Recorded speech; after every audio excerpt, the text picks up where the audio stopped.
Hello and welcome back to the course on deep natural language processing, and today we're finally talking about the sequence-to-sequence model, and we're going to be discussing its architecture.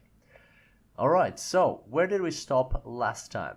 Last time we stopped here where we were talking about the bag of words model.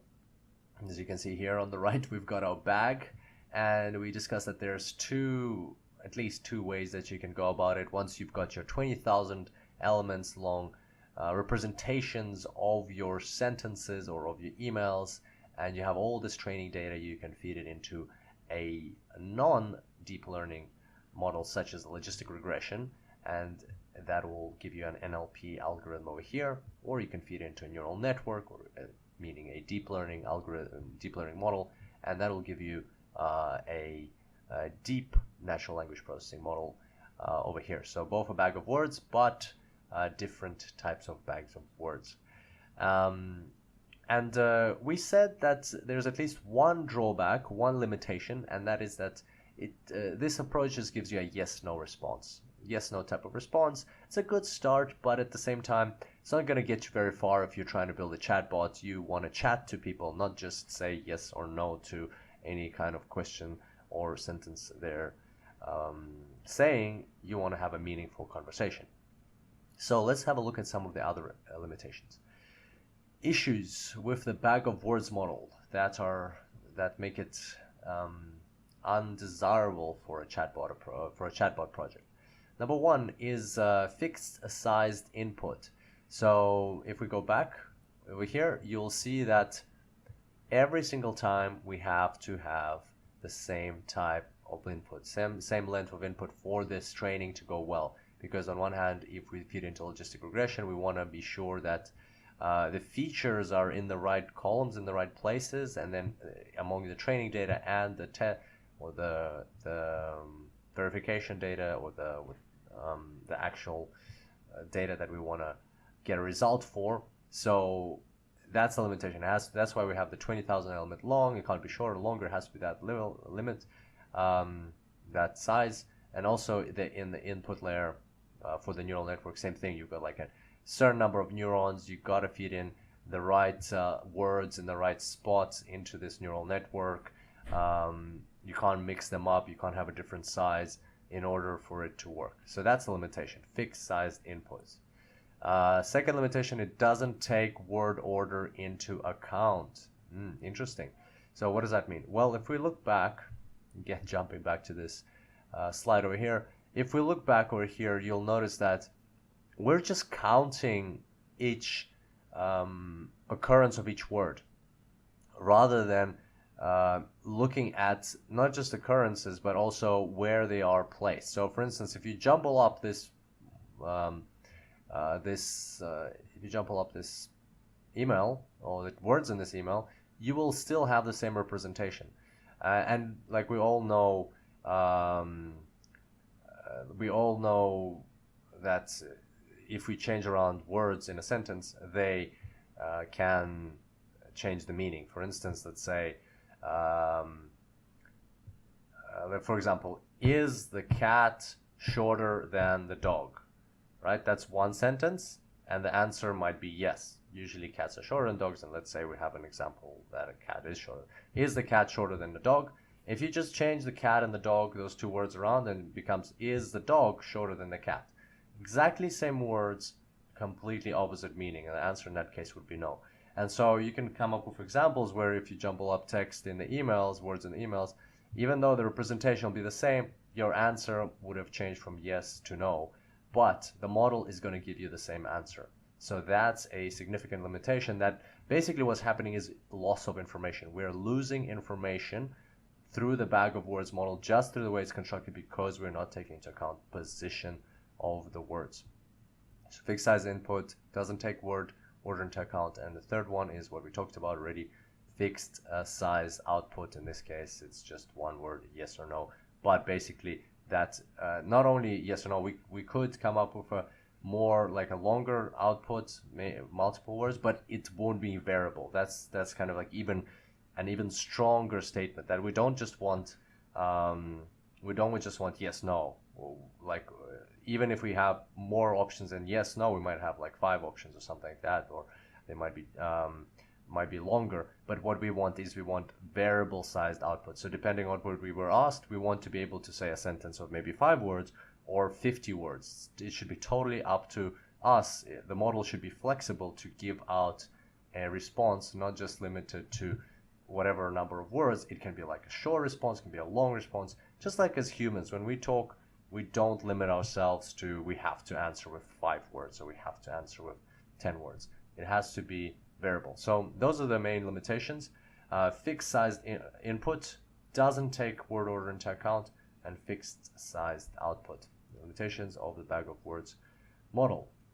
So the question is, what are we going to do? How are we going to solve this puzzle and overcome all of these limitations? And the answer is RNNs, recurrent neural networks. So if you haven't had a look at the annex for this course on artificial neural networks and recurrent neural networks, now would be a great time to look at it and get into this space, understand what recurrent neural networks are and how they work, what they're constructed of, different types and so on, what backpropagation is, stochastic gradient descent and so on. There's lots and lots of concepts that are going to be assumed going forward, that you are up to date with them, you know what they are in the future tutorials starting from now and further down in this course. So if you haven't looked at the annex, highly recommend to stop this video now and look at the annex. But otherwise, let's proceed. All right, so this, like if you've seen the annex for the recurrent neural networks, this is what Andrei Karpathy has come up with in his blog on GitHub of the different types of recurrent neural network architectures that you can come up with. And just as a reminder, recurrent neural networks, here every single box is not actually one cell, it's actually a whole layer of neurons. A whole layer of neurons is represented by every single box. Just here what we're looking at is the unraveled neural network and the unraveled time loop of the recurrent neural network. So this is the neural network feeding into itself through time. Like each one is a different neural network, of course, but it's feeding itself into itself through time. But if you look at it like from the top, actually here, like it's going into the image, you've got a whole layer of neurons. Like it's a 3-dimensional image, that's why you can't see it. That's the way I imagine it. We've got a whole layer. Everywhere is a layer of neurons. So one way is like layer, layer, layer. Another one is, okay, so one layer and then one to many. So they actually have titles at top. Many to one, so you have many and then you come down at one. You have many to many and many to many this way. So right away, just based on what we're trying to build here, we want a variable sized input and variable sized output. So 1 to 1 wouldn't work for us. 1 to many wouldn't work for us because we don't have just one word as an input. So we're actually going to put words into each cell. It will make sense as we go along. It will definitely make sense how all of this works. But for now, the way we're going to look at it, so this one won't work, this one won't work, this one won't work because it's just 1, 1, 1. We want more, like this is kind of like if we have a yes no response, this could work for us, but we want more than one response. So we're left with one of these two options, a neural network with many to many like this or many to many like this. And the one we're going to go with is this one, and the reason for that is because we not necessarily will have always the same size input and the same size output. So if somebody asks us a question of 5 words, not necessarily we'll have 5 words as an answer. So that's why we want a variable to variable input and output, but they might be different. So that's like a short excursus into what type of neural network architecture we're going to be aiming for. It's going to be that one. But now let's jump back to our text, and it'll all make much more sense from there.